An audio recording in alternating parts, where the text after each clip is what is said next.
Hey, what's going on? If you want to get a complete system that makes melting fat easy and is 100% automated, then I want you to go to the link that's on the bottom of your page right now. YouTube doesn't let me make that link clickable, so you're actually gonna have to type it into your browser, or I also put the copy of the link in the description, so you can click on that or type it into your browser. All right. For now, enjoy the video, and after you're done with this video, make sure to go to that link to get a complete fat melting system. So now we're going to get into a couple more advanced techniques. These are more of our power punching, and they're going to really improve your game as far as knocking people out. And on top of that, it's another part of our workout and our striking, because we're going to work different muscles. We're going to work our core a lot, different muscles in our legs, and different muscles in our shoulders, our biceps, our triceps, everything. So let's get into it. And I have Angela here. She's going to help demonstrate. She has very little experience. Pretty much none. I'm teaching right now hooks and uppercuts. So if she can do it, you can do it, all right? So we're going to get into our hooks and uppercuts. So when we throw, the first one we're going to learn is our left hook, okay, or our lead hook. So if you're an orthodox fighter like me, where you stand with your right hand back, right foot back, your lead hook is your left hand. So that's your lead. If you're a southpaw, where you're naturally left-handed, your lead hook is your right hand. Okay, but all the same rules apply. It's just we're just going back and forth. I'm going to teach orthodox with your right hand back, because that's what most of you are going to be, which is right-handed. All right, so Anna's going to get in her stance, right foot back, back heel off the ground, hands are up by her cheekbone. Okay, and we're going to do our left hook. So when we do that left hook, we're here. All right, the first thing we want to focus on doing is using our legs, incorporating our legs. So with the legs, we're going to do this. Is what left hook looks like, by the way.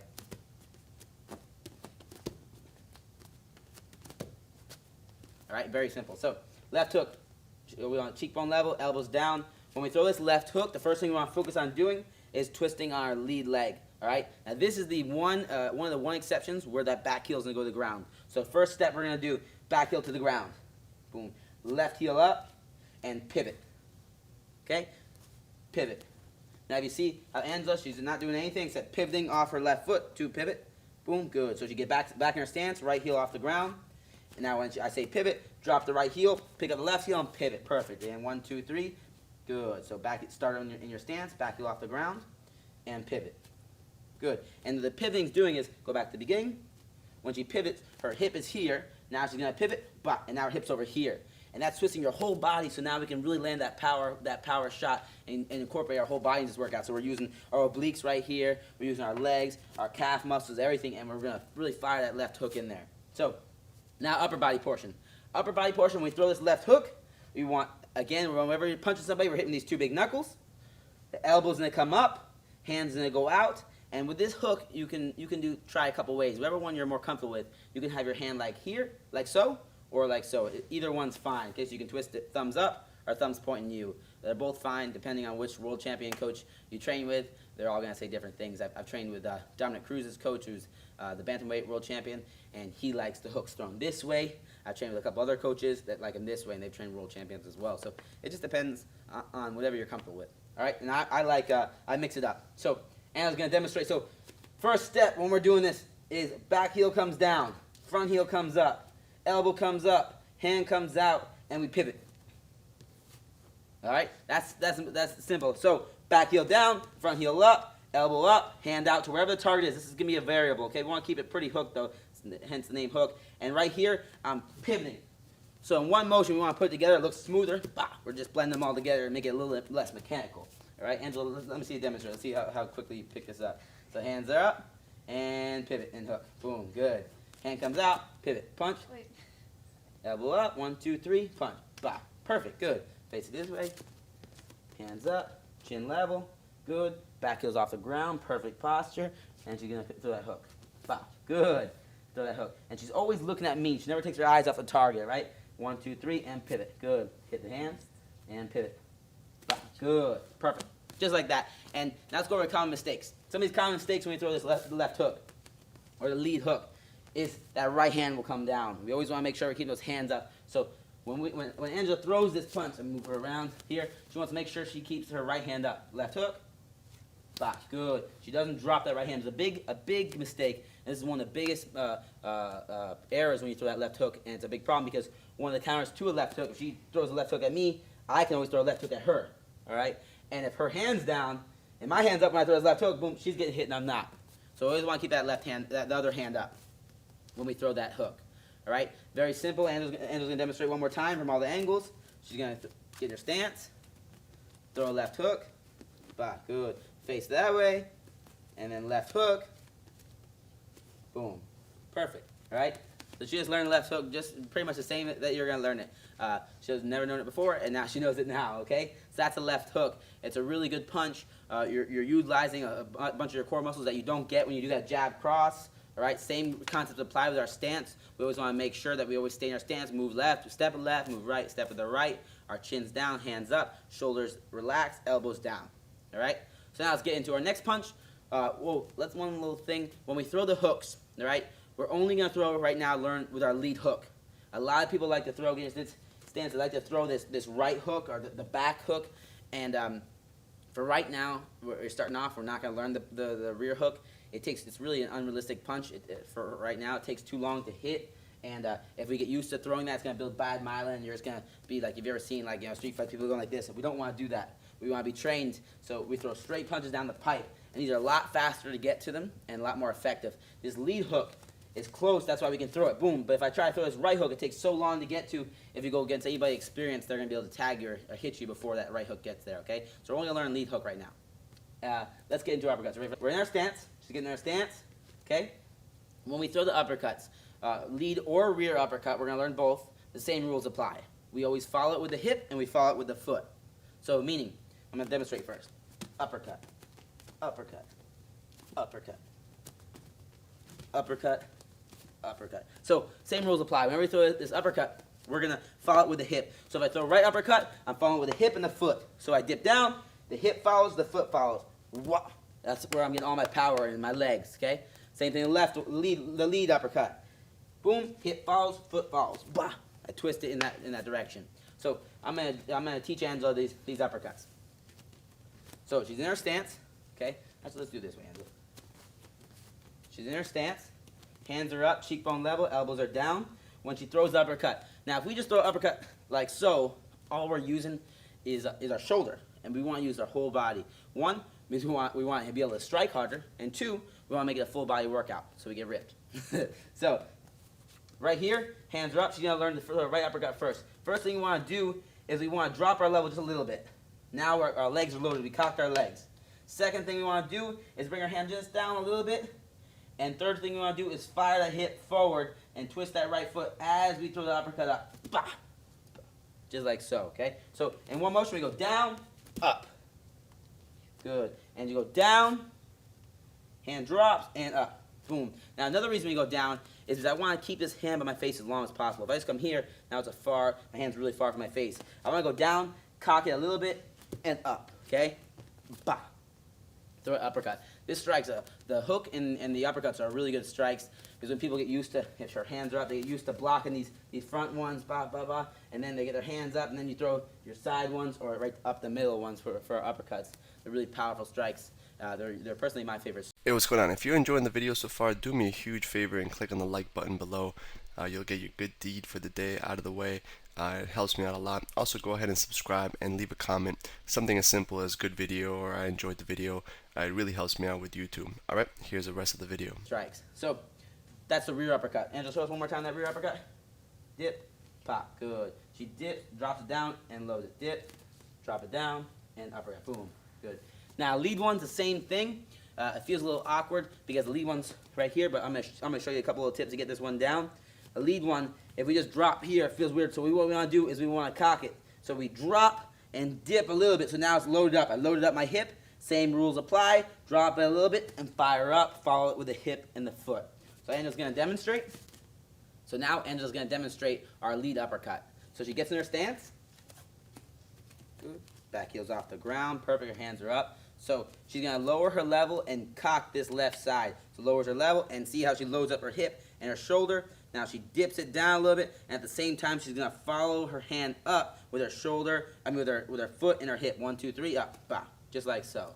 And her right hand stays up. She's not making that common mistake where her right hand drops. So do it again, Angela. Let me see. Dip and up, bah, good.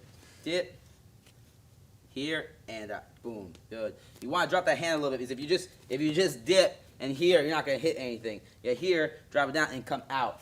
Okay? You might come out because the target's going to be in front of you. So, and as we do it one more time. Bah, better. Good. She's got it down. And obviously, you can see the reason that you're watching this is that you need to practice. You need to learn. Okay, so if everyone got it their first day, if you got the uppercut the first time you tried it, everyone would be like world champions, or everyone would be like professionals. So it takes practice. You're learning it today. You're gonna get it down really well, but then tomorrow's gonna be even better, and the next day it's gonna be even better, and 2 months from now you're gonna have it like a pro. But you don't learn everything like a pro the first day. That's why you're watching this. That's why you're gonna practice, and you have to build that myelin up. All right. Even though you see it and you understand all the little details, your body and the muscles they don't know how to work properly to get this done. So you're gonna teach your body how to do it, and eventually it's gonna be instinctual. You know, somebody tells me to throw a cross, now I can throw it. Angela, we just did the jab cross last time. Angela, let me see that right uppercut. She's gonna throw a better right uppercut than she did last time. All right. So the right uppercut here, she's gonna dip down and pop it off. Bah, perfect. All right. Now you see that little common mistake she made. Do that uppercut. She wants to keep this hand up. All right. The big mistake is we drop our hands when we throw these uppercuts, or we throw a jab across or anything. So she dips down again, right uppercut, boom, perfect. Okay. So that's our left uppercut, our right uppercut, and our left hook, or our lead hook. So we got lead, uppercut, rear uppercut, and lead hook. These are really dynamic strikes. If we're in our stance, I'm boxing Angela right now. I got my straight punches now because we learned our jab cross. I have my uppercuts, I have my hooks, boom. So we can mix it up now. It's a lot harder game for other people to stop. And on top of that, we have a more dynamic game, so we can use our full body and get a full body workout every time we do these things. So we're working in all areas of our abs, all areas of our legs, all areas of our shoulders and our arms, our biceps, our triceps, everything. All right. So let's go into detail now. A little bonus. And their stance. I'm gonna have you right here. Get your stance back off the ground. Perfect. A little detailed bonus I'm gonna show right now is key points to hit somebody. So since we're training, since you're learning how to strike, you might as well learn where to hit somebody. These are really good for self-defense. They're really good for competition, not just punching at the face and punching at the stomach and the body. I tell my students all the time that we never aim for the head and we never aim for the body. Never. It's pointless. There's no reason to training. People that don't train and go to if somebody goes to fight Angela, they're gonna try to punch her in the face and punch her in the body. We're never gonna punch to the face or the body. We're gonna punch specific areas. So I'm never gonna punch the face. I'm gonna punch to the nose. I'm gonna punch the chin. I'm gonna punch the edge of the chin. I'm gonna punch the temple. I'm gonna punch behind the ear or at the ear. I'm gonna punch the liver, the kidneys, the middle of her solar plexus, knock the wind out of her. I'm gonna punch specific areas. So we have our liver, our nose, our chin, temple, all these places. So the nose is one of the key places we're gonna attack. If you hit the nose, when you hit the nose, it's gonna make your eyes water. If you break it with our jab, our cross, our hook, or uppercut, any of those, it's gonna do a lot of damage and it swells up so they can't see. Second place we have is the chin. Chin knocks people out really easily. And one of the reasons is it's a real high leverage point to hit. And what happens is your bones connects over here and it acts like it hits and it causes your brain to rattle inside. And that's how people get knocked out. Your brain sits inside liquid. And then there's a skull. And if your brain gets hit so hard that the brain goes through the liquid and hits the skull and bounces back, that's how you get knocked out. And the chin's one of the key places you want to hit to knock somebody out. So we want to aim for the edge of the chin. We want to aim for the eyes. If we can hit somebody with 2 knuckles in the eyes, it's going to blind them in that eye. Also to break that orbital bone because your eye is designed, if it gets hit hard enough, that it'll drop down in your face, in your skull, behind your orbital bone, and your orbital bone will break to protect it. So that's your body's designed to protect your eyes. Your eyes are one of your key elements of life. You have to have your eyes. So hitting the eyes, hitting the temple, right, anywhere around the ear is going to cause serious damage, and also on top of that, it's going to be a lot easier to knock you out and knocks off your equilibrium. As for the body's the most underrated place to strike. It's my favorite place to strike. I like to attack the liver specifically. So if somebody's face me fighting, boom, your stance, good, she's fighting me, right? The liver is always on the right side of a person. So it's on my right side. It's off to the, if I take the middle of my right side, it's right in the middle, right under the rib. So if I take the middle of Angela, the middle of her right side, right here, find her ribs right here, it's right under the rib. So if I can connect right there, boom, here in the liver, it'll shut down your body. It's the most painful place. If you ever see somebody getting hit in the liver, they get hit and they can't move. They fall to the ground. It's crazy bad. Also got the kidneys, which are right behind like the love handles, right here. It causes you to pee blood. And the sternum, right in the sternum, hit somebody, knock the wind out of them, okay? We want to hit the specific areas. We're not just aiming for the body, liver, sternum, kidneys, soft spots, which are all on the side right here under the ribs, very soft, and they hurt a lot. So these specific areas are points we want to attack with our jab, our cross, our hooks, and our uppercuts. Right? So it's really crucial that we attack those points. So for drilling, I want a total of 100 strikes. It can be 100 of either uppercuts or hooks. Either one of those, you're going to do 100 of them. And you're going to drill them on, we have Bob here, so we can go over specific points to attack, the chin, nose, the liver, everything like that. If you don't have something like Bob, you just have a bag, you just want to focus on hitting specific points of the bag. So instead of just hitting the bag, I want to hit the edge of the E right here, or that yellow spot, so we get good accuracy. Because accuracy is key. If you're really accurate, you can. It's a lot easier to knock them out than just being really powerful. Because if we're powerful and we're hitting people, on the top of the skull and the forehead and stuff, we're gonna break our hand and we're not gonna knock them out. But if we're accurate, we can be a lot weaker person and hit somebody in the perfect spot and they're gonna go to sleep. So Angela's gonna show us. We're gonna drill. She's gonna do about 10 of them, but it's 100 strikes, perfect practice. Okay, so she's in her stance. She's only allowed to throw uppercuts and hooks. So she's only attacking those key points like the chin, the nose, the ear, the liver, the sternum. So she's going to give me a left hook to the chin, left hook to the chin.